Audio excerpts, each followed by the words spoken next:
Welcome back, everyone. My name is Pritesh here with Kaizen Crypto. Today, I'm joined by Umed Saidov. He's the owner of Skylight StakePool and the host of the Slot Leader podcast, a cryptocurrency finance podcast. So, Umed, thanks so much for joining us. How are you doing today? I'm doing great, Pritesh. It's good to be with you today, and happy Diwali. Yeah, thank you so much. I really appreciate that. Lots of festivities happening right now. Yeah, I'm sure you've got your hands full, so I appreciate that you're taking the time to do this. Yes, sir. Absolutely. Absolutely. I know been following your work for a long time, so really excited to be able to chat with you. Today, I know we're going to be talking about some of these parameters. So I guess to start, maybe if you could just kind of give us a brief overview of what we're going to be talking about. Yeah, so I mean, we know that we're going to have K to move. We'll have K move on December 6th, which means the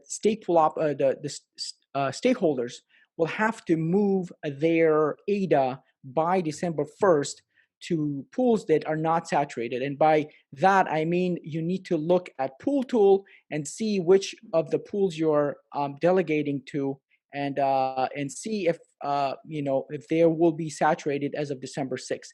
Now, you have to move your ADA by December 1st because in order for the move to take effect, it takes about one epoch. So if you're in a saturated pool more than 64 million, you gotta find a pool that you like and move it to the pool that isn't 64 million at 64 mark. And my best advice would be to find something that's way below, so you don't have to be constantly watching your wallet and see if the pool that you just picked got saturated because other people might be moving. So the best time to do it is today and now, because you just basically do it and forget for the time being. And the lower saturation pool, the good pool you pick, the less likely that they will get filled faster. So if you pick something that's at 50 million, there's a chance that it could get filled by December 1st, and you just need to watch. So yeah. Sure. And So, the second thing that I wanted to talk about was the talk about A0, because there's a lot of misconceptions in this space about A0 as a parameter. And A0 is a parameter that protects the network. In an essence, it produces a cost to the would-be attacker that would want to do a 51% attack. And its function is pretty much linear in the sense that you put a pledge, and that pledge becomes a source for the protection. Let's say that and the reason that why you would want to have a pledge in the original version of it is that you would want to have a pledge in order to earn more rewards for your stakeholders. But depending on how much pledge you have, that extra reward could be big or small. In its current version, in its current iteration, it looks like unless even at the K500, unless you have a significant amount of pledge, the extra juice that you get from putting the pledge, if you're talking about 100,000 versus 2 million or 3 million, isn't that much. Which makes it a little bit less economically attractive to buy a lot of ADA and put it as a pledge from a purely economic point of view. Now, when it moves, and that's what I wanted to talk about, when A0 moves, what it does, it reduces the ROS for the entire sort of spectrum of pledges, except for the ones that are closer to the saturation point. So he basically modulates um, the slope of that curve, and it will affect, if you increase it by too much, it will affect your ROS significantly. Let's say that right now you're earning 539 or 540 ROS, and let's say your pool has pledged 2 million, right? And if you increase it by some significant amount, then you would be earning 2% with that pledge. And of course, people will not be happy because you were earning 5%, now you're earning 2%. So that's what I wanted to kind of illustrate and get people to understand what it means for A0 to move. Gotcha. Gotcha. Okay. Yeah. Because I know a lot of delegators, they're looking at all these different factors. Right now, we're talking about K going to 500. You were mentioning earlier about having to go to a pool that's not at that 64 million saturation threshold. So, and as far as pledge, having that factor basically affecting rewards. Right now, we're seeing that at A naught being at 0.3, right? It's not really optimal for people who have a larger pledge. So, yeah, I guess as far as being able to visualize something like that, I mean, do you have any type of material or content that you'd like to start as far as what we could potentially do moving forward with these parameters?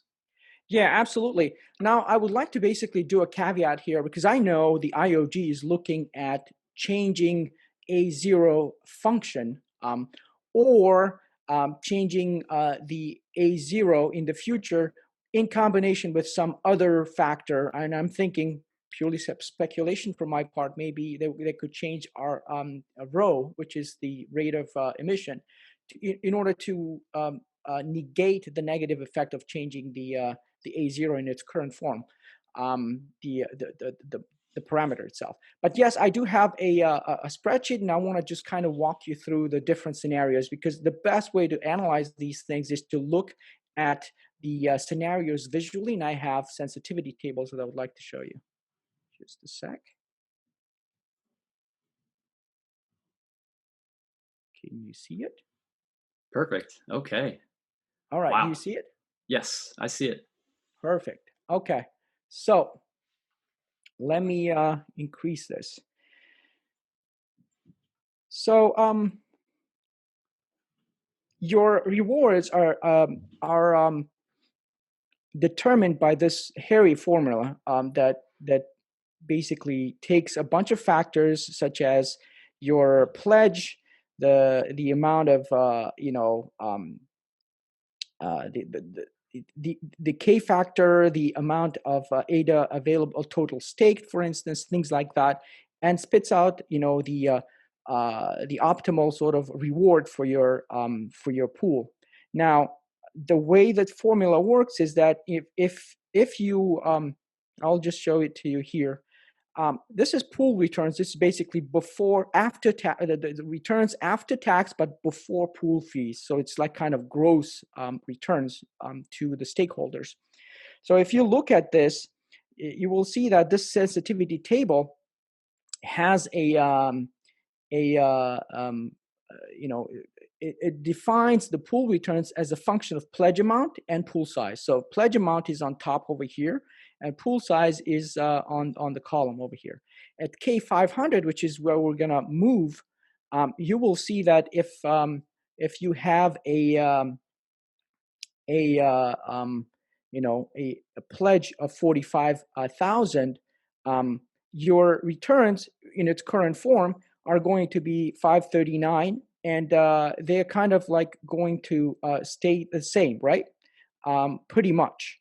And if you have let's say a pledge of 1.2 million, they start at 539 and then they grow up to like 542 as the pool gets filled. So to the way to visualize this, and I'll show it to you very quickly, this is how your returns grow as a function of how close it gets filled as it gets filled out. So you start at 539, you get to 542.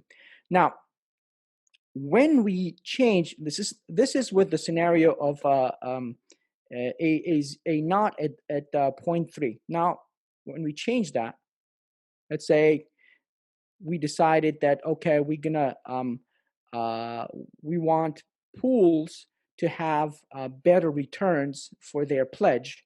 Let's say we change it to some ridiculous number of 5, right? So let's take a look at how it affects your returns in this particular case. Okay, I'm going to do this quick calculation here. Wow, look at that. Now here's, yeah, so this is like covers all different kinds of pools, right? So you're talking about all pools ranging from with pledges to 10,000, 100,000 to all the way to 64 million. So what happens is that your returns get slashed, and they get slashed significantly. So if you have a 45,000 as a pledge, it will never earn pretty much more than 1.15. And in order to earn more than 1.15, you will have to start injecting more and more ADA in the pledge. And you will see that in order to get back to whatever you were earning, which is 4.5, you will have to fork out 48 million in pledge in order to earn the same amount as you're earning right now as a pool operator, sort of. So you can see that it unnecessarily penalizes, and looking, and here's the context, right? Looking at the landscape right now, you can see that, I mean, I've done the statistics. Not a whole lot of people have that pledge, right? So I've done here's the distribution of pledge.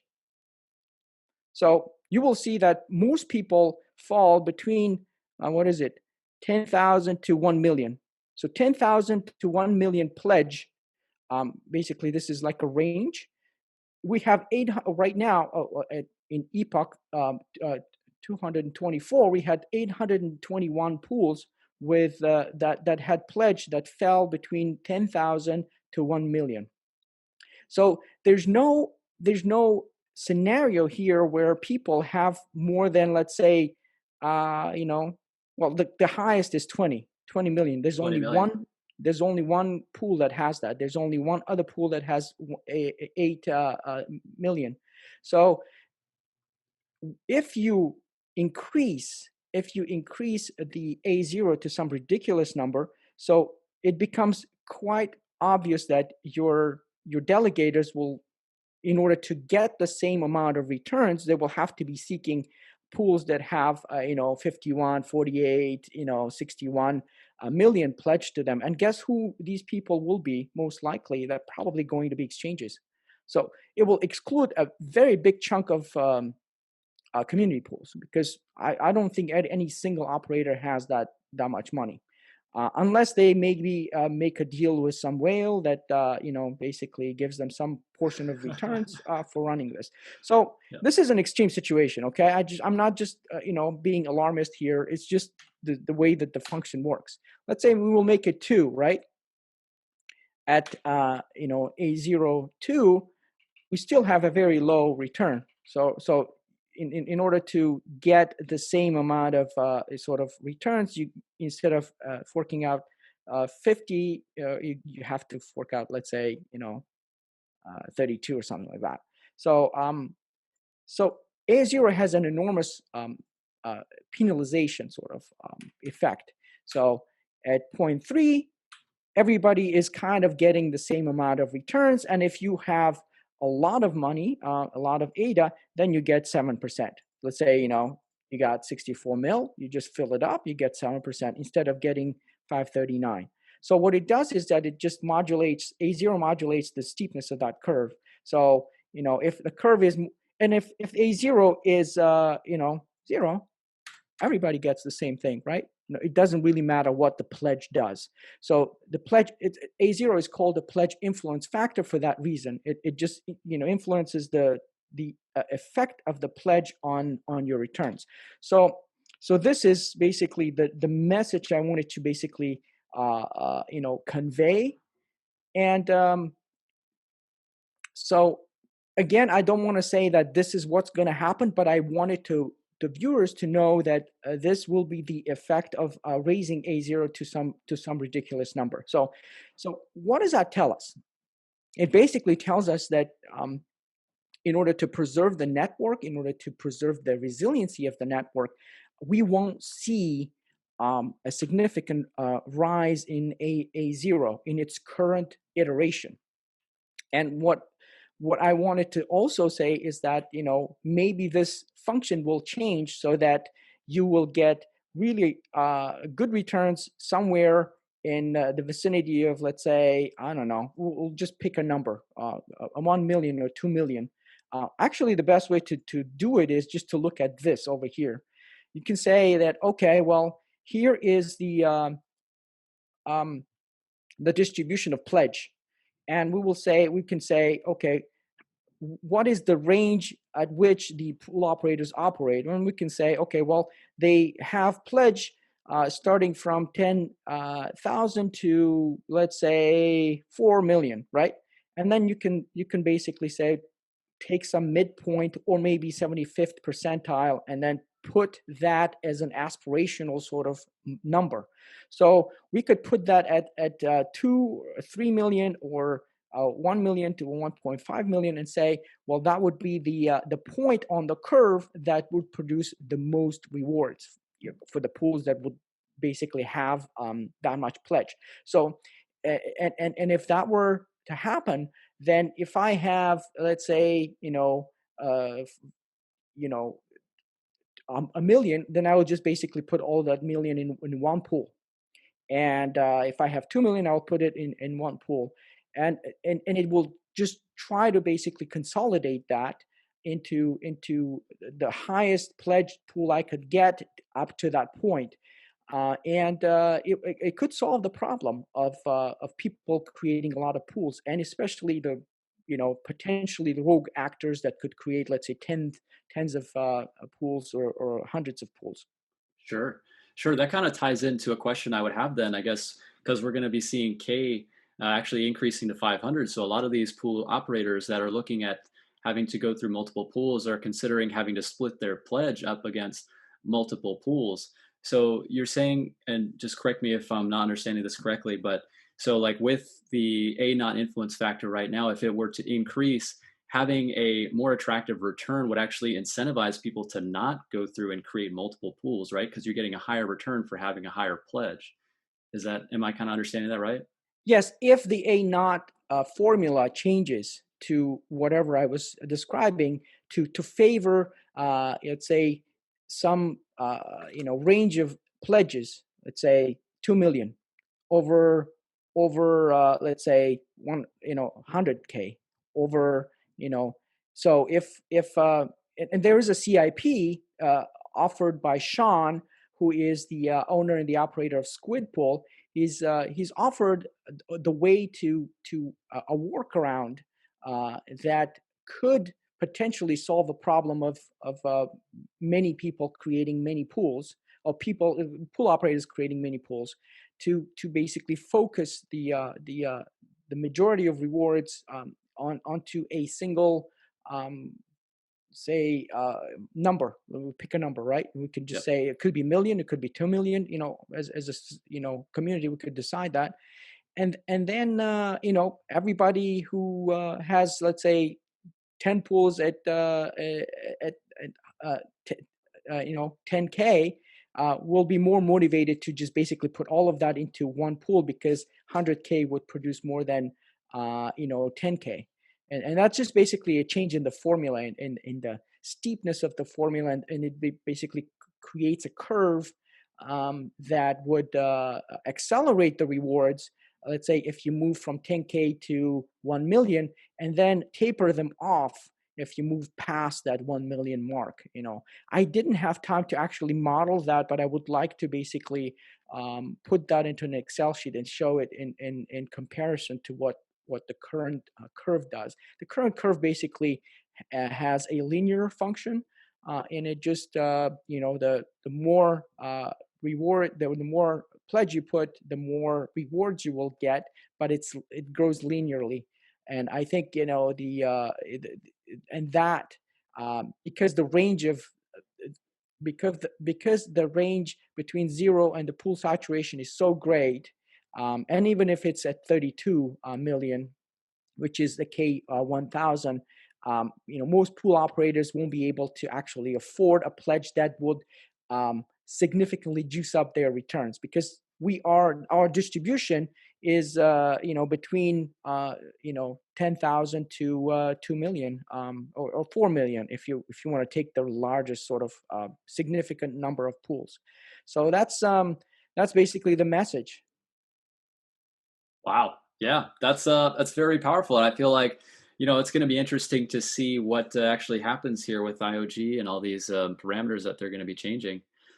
Um, yeah, and going back to what you were saying with the CIP7 with Sean McMurdo, really cool to actually see what that would look like in a visualization. I know I was on Twitter and taking a look to see what I could find regarding that. So I did see some chart that he had made, but yeah, Oh, just having that numbers work in a spreadsheet, I think that'd be pretty cool. yeah, absolutely. And I'm working on I just didn't have enough time before the call, but I'm working on basically he did something really smart actually. So his proposition is very compatible with the current curve.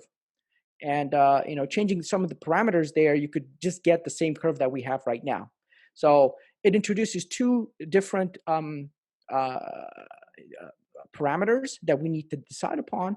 But if we decide to revert back to the original curve, that is possible. So the question is whether that curve meets the criteria that maybe the cryptographers had in mind when they designed the original curve. And that's an open question. I don't know the answer to that.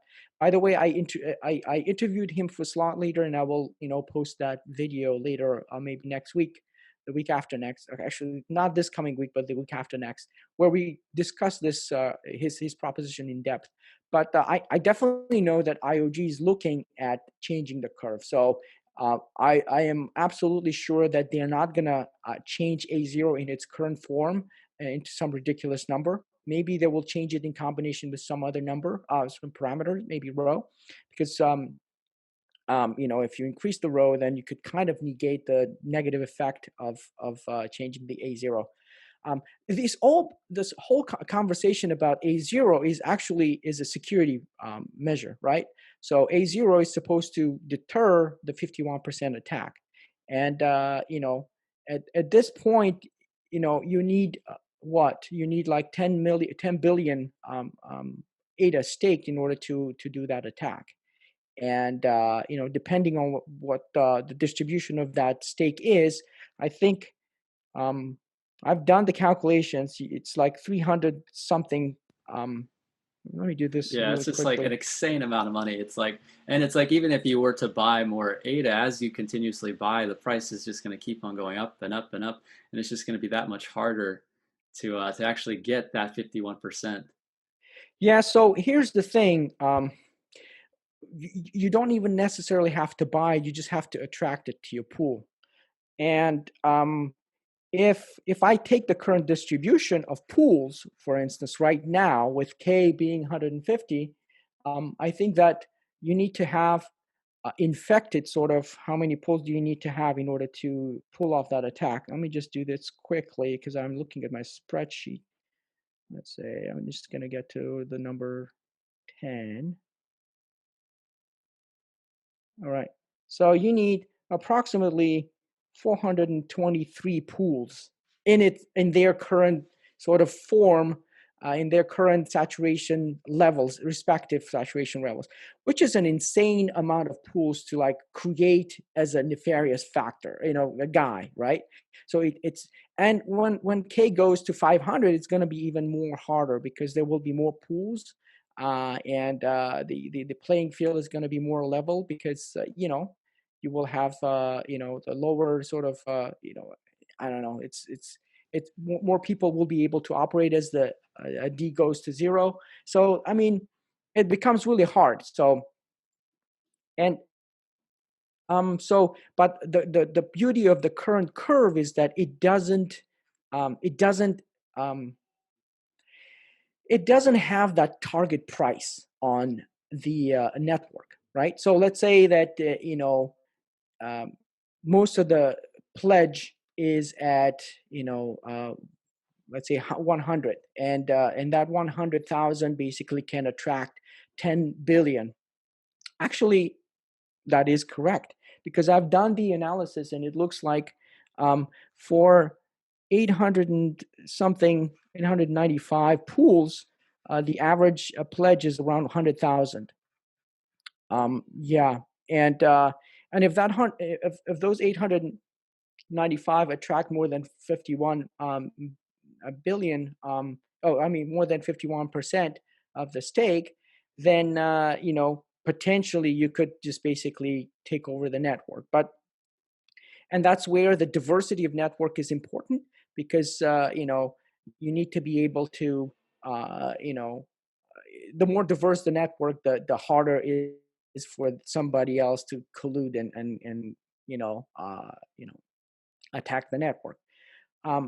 But it does put a price, theoretical price, which is in this current iteration, basically, so what is going to be 100,000 times 895. So that becomes basically, I mean, this is just my kind of conjecture, right? So it's nothing.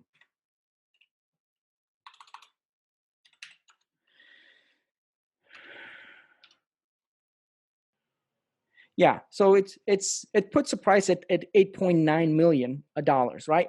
But that, again, this is not like, hey, if I have 8.9 million, I'm going to take over the network. It just doesn't work that way. But I'm just saying that theoretical sort of entry price for the attack of the network would be that. So, but this formula is beautiful in the sense that the current formula is that, if somebody starts attacking, then you could just basically consolidate the pledge at a higher level. Some good actors could do that probably. And the stake will move from the bad actors into the good actors, because the pledge is there.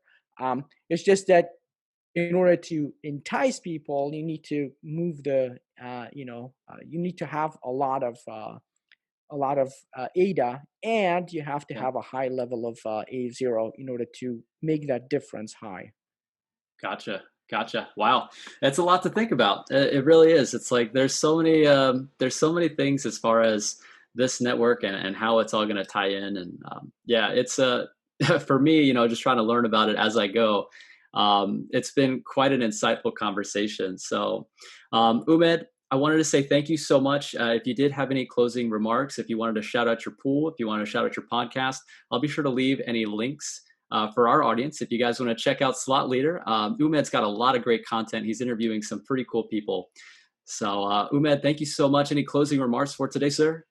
Absolutely. Thank you again for having me, Pritesh. I really love the fact that you've done so much for the community. Love watching some of your shows, and as I told you before, I was very much inspired by one of your builds that you had for the computer, and I went out and bought a bunch of the components, and one of my buddies who is the former Microsoft senior software engineer, basically gave me some recommendations, and I put it all together by myself.